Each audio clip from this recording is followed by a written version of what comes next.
नमस्ते, आप देख रहे हैं दी ललन टॉप। मैं हूं सोनाली। 16 जुलाई की सुबह मशहूर एक्टर और थिएटर पर्सनालिटी सुरेखा सीकरी का निधन हो गया। अपनी बेटी के साथ मुंबई में वो रहती थी। याद करने वाले उन्हें 3 नेशनल अवार्ड्स, बालिका वधू और बधाइयों जैसे चर्चित कामों तक महदूद करके रख देते हैं।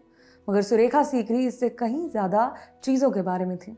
बड़ी दुर्भाग्यपूर्ण बात है कि हमें उन्हें और उनके काम को जानने समझने के लिए उनके गुजरने का इंतजार करना पड़ा। आज हम समय में पीछे जाकर सुरेखा सीकरी की वो कहानी जानेंगे जो कई लोगों के लिए इंस्पिरेशन है। सुरेखा का जन्म 19 अप्रैल 1945 को दिल्ली में हुआ। पापा एयरफोर्स में ऑफिसर थे और माँ टीचर थी। शुरुआती पढ़ाई लिखाई तब उत्तर प्रदेश का हिस्सा रहे अल्मोड़ा शहर में हुई। कॉलेज की पढ़ाई के लिए वो अलीगढ़ मुस्लिम यूनिवर्सिटी चली गई। वहां उनकी बहन भी पढ़ा करती थी। एक बार नेशनल स्कूल ऑफ ड्रामा के तत्कालीन डायरेक्टर इब्राहिम अल काजी अपनी रिपर्टरी के साथ एएमयू पहुंचे। उन्होंने यहाँ किंग लियर नाम के नाटक का मंचन किया ताकि और लोगों को थिएटर ज्वाइन करने के लिए प्रेरित किया जाए। इस नाटक को देखने के बाद सुरेखा की बहन थिएटर के प्रति सम्मोहित हो गई थी। अब वो एनएसडी जाना चाहती थी। उनके लिए ड्रामा स्कूल का फॉर्म वगैरह मंगवाया गया, मगर इसी बीच उनका मन बदल गया। एनएसडी का फॉर्म घर पर पड़ा धूल खा रहा था। ऐसे में सुरेखा की मां ने उनसे कहा कि तुम ये फॉर्म भर दो, मगर सुरेखा की दिलचस्पी पढ़ने में थी। वो किताबी कीड़ा थी, आगे चलकर लिखने के क्षेत्र में जाना चाहती थी। मगर मां की सलाह पर उन्होंने वो फॉर्म भर दिया। उन्हें लगा कि फॉर्म भरने से किसी का एडमिशन थोड़ी हो जाता है, मगर उम्मीद से उलट उन्हें एनएसडी से इंटरव्यू और ऑडिशन के लिए बुलावा आ गया। सुरेखा ने कभी ऐसे नाटक वगैरह नहीं किए थे। इक्का दुक्का मौकों पर कॉलेज में हो रहे प्ले में छोटे मोटे किरदार निभा लेती थी। ऑडिशन के लिए दिल्ली आई सुरेखा को लेडी मैकबेथ की 4 लाइनें ट्रांसलेट करके दे दी गई, जो उन्हें टीचर्स के सामने बोलनी थी। मगर शाय होने की वजह से उन्होंने किसी तरह फुसफुसाकर वो लाइनें बोल दी। कमाल की बात यह है कि इसी ऑडिशन के बिना पर 1965 में इंडिया के सबसे बड़े acting institute national school of drama ने उनका चयन कर लिया।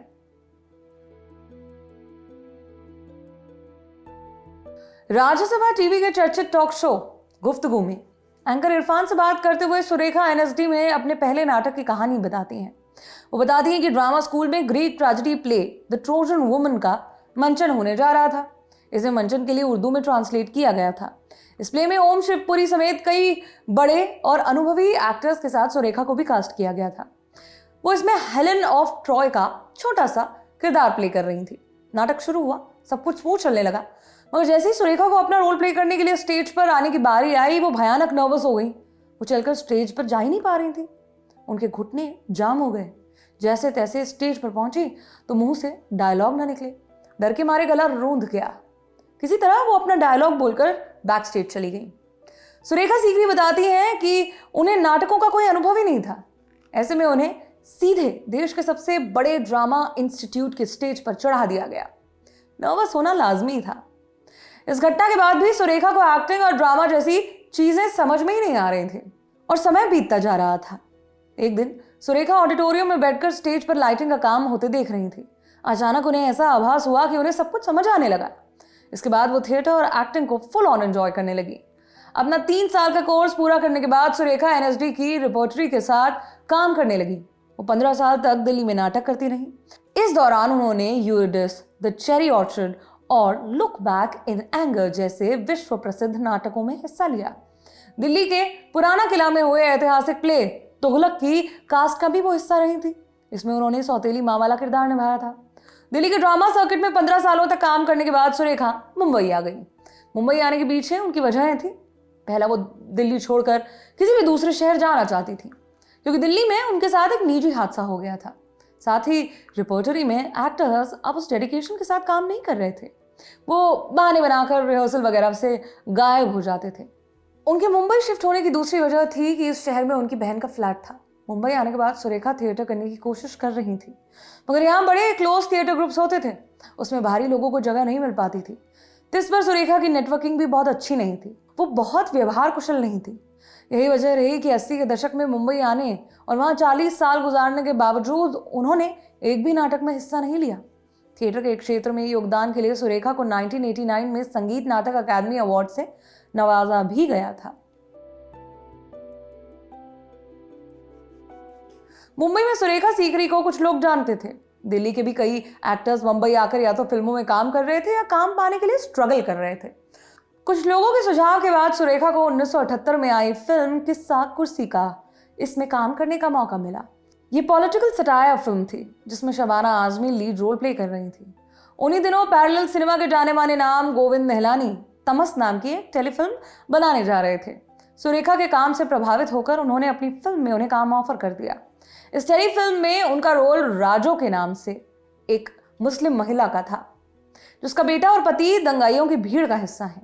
ऐसे में राजो एक बुजुर्ग सिख जोड़े को अपने घर में पनाह देती है, मगर उन्हें साफ चिता देती है कि उनका बेटा या पति उनके साथ कैसे बर्ताव करेंगे उसे नहीं पता।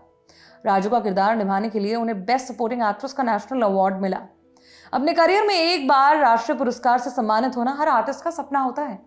सुरेखा ने ये उपलब्धि अपने करियर में 3 बार हासिल की। श्याम बेनेगल डायरेक्टेड फिल्म मम्मो में उन्होंने नायिका की विधवा बहन फयाजी का किरदार निभाया था। इसके लिए उन्हें करियर का दूसरा बेस्ट सपोर्टिंग एक्ट्रेस का नेशनल अवार्ड भी मिला। इसके अलावा सुरेखा जी ने अपने करियर में अजीज मिर्जा की सलीम लंगड़े पे मत रो, प्रकाश झा की परिणति, श्याम बेनेगल की सरदारी बेगम और गोविंद निहलानी की दहम समेत कई क्रिटिकली अक्लेम्ड फिल्मों में काम किया। फिल्मों में क्वालिटी काम की कमी सुरेखा को टीवी की ओर ले गई। उन दिनों जी, स्टार प्लस और सोनी जैसे कई नए टीवी चैनल शुरू हो गए थे जहां बढ़िया काम चल रहा था। अपने करियर के इस फेज में सुरेखा जी कभी कभी जस्ट मोहब्बत और बनेगी अपनी बात जैसे पॉपुलर शोज में नजर आईं। साथ साथ में बेनेगल और निहलानी की फिल्मों में भी काम करती रही, मगर उन्हें सफलता मिली कलर्स चैनल के शो बालिका वधू से। इस सीरियल में उनका निभाया कल्याणी देवी उर्फ दादी सा का किरदार भयानक तरीके से पसंद किया गया। तब तक सुरेखा जी फिल्मों से बिल्कुल दूर हो चुकी थी। उन्होंने एक था राजा एक थी रानी और परदेश में है मेरा दिल जैसे शोज में भी काम किया था। 2017 में अमित रविंद्रनाथ शर्मा नाम के एक फिल्मकार सुरेखा सीकरी को अपनी फिल्म में कास्ट करना चाहते थे, मगर उन्होंने सुरेखा का बहुत काम नहीं देखा था। वो सुरेखा को टीवी एक्टर के तौर पर जानते थे और टीवी एक्टर्स को लाउड होने के लिए माना जाता है, इसीलिए वो सुरेखा को अपनी फिल्म में लेने के बारे में श्योर नहीं थे। सुरेखा को स्क्रिप्ट सुनाई गई।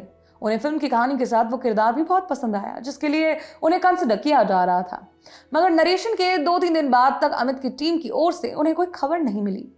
उन्हें लगा कि उस फिल्म में किसी और एक्टर को कास्ट कर लिया गया। फाइनली सुरेखा को बताया गया कि बधाई हो नाम से एक फिल्म बन रही है। इस फिल्म में उन्हें दादी के रोल में कास्ट कर लिया गया है। बधाई हो में सुरेखा जी का किरदार एक ऐसी सास का था जो अपनी बहू से खार खाए रहती है। मिड एज प्रेगनेंसी के बाद समाज में उसकी बहू का मजाक बनाया जाने लगता है, तब वो उसके समर्थन में खड़ी होकर कहती है उसकी मर्जी, जो सेक्सी करे। यहां उन्होंने सेक्स को सेक्सी कह दिया था। इस डायलॉग ने उन्हें हिंदी सिनेमा का वो मील पत्थर बना दिया जिससे गुजरे बिना आप प्रोग्रेसिव सिनेमा की बात नहीं कर सकते। इस फिल्म ने उन्हें वापस डिमांड में ला दिया था। हर फिल्म मेकर उनके साथ काम करना चाहता था, मगर सुरेखा का सपना था कि वो अपने करियर में कम अज कम एक बार अमिताभ बच्चन के साथ काम करें। काम करना तो संभव नहीं हो पाया, मगर बधाई हो देखने के बाद अमित जी ने सुरेखा की तारीफ करते हुए एक अप्रिसिएशन लेटर लिखा था जिसे सुरेखा अपना सबसे प्राइज्ड पोजेशन मानती थी। वो बधाई हो के बाद करियर के उस मुकाम पर पहुंच रही थी जब उनके पास फिल्मों का ढेर लगा हुआ था। फिर एक हादसा हुआ। 2018 में वो एक टीवी शो की शूटिंग के लिए महाबलेश्वर गई हुई थी। वहां उन्हें ब्रेन स्ट्रोक हो गया। उनका पांव साबुन पर पड़ा और फिसल कर गिर गई। उनका सर पास में रखे फर्नीचर से टकरा गया। अस्पताल में उन्हें भर्ती करवाया गया। इलाज तो हुआ, मगर उन्हें चलने फिरने में तकलीफ हो रही थी। व्हीलचेयर के बिना कहीं आना जाना बंद हो गया। वो इसी हिचकिचाहट के मारे बेस्ट सपोर्टिंग एक्ट्रेस का फिल्म फेयर अवार्ड लेने भी नहीं गई। हालांकि उन्होंने व्हीलचेयर पर बैठे बैठे ही फिल्म बधाई हो के लिए अपने करियर का तीसरा बेस्ट सपोर्टिंग एक्ट्रेस का नेशनल अवार्ड जरूर स्वीकार किया। 2020 में उन्हें एक बार फिर से ब्रेन स्ट्रोक हुआ था। ट्रीटमेंट हुआ, मगर वो फिर पहले जैसी एक्टिव नहीं हो पाई। इस दौरान उन्हें फराज अंसारी की शीर कोरमा और एक अनाम फिल्म में गुजरे जमाने के एक्ट्रेस का रोल नहीं कर पाने का मलाल होता रहा। 16 जुलाई 2021 की तड़के सुबह उन्हें कार्डियक अरेस्ट हुआ और वो इस दुनिया से चली गई। सुरेखा मुंबई में अपने बेटे राहुल के साथ रहती थी। ये स्टोरी आपके लिए लिखी हमारे साथी श्वेतांक ने। मेरा नाम सोनाली है। शुक्रिया।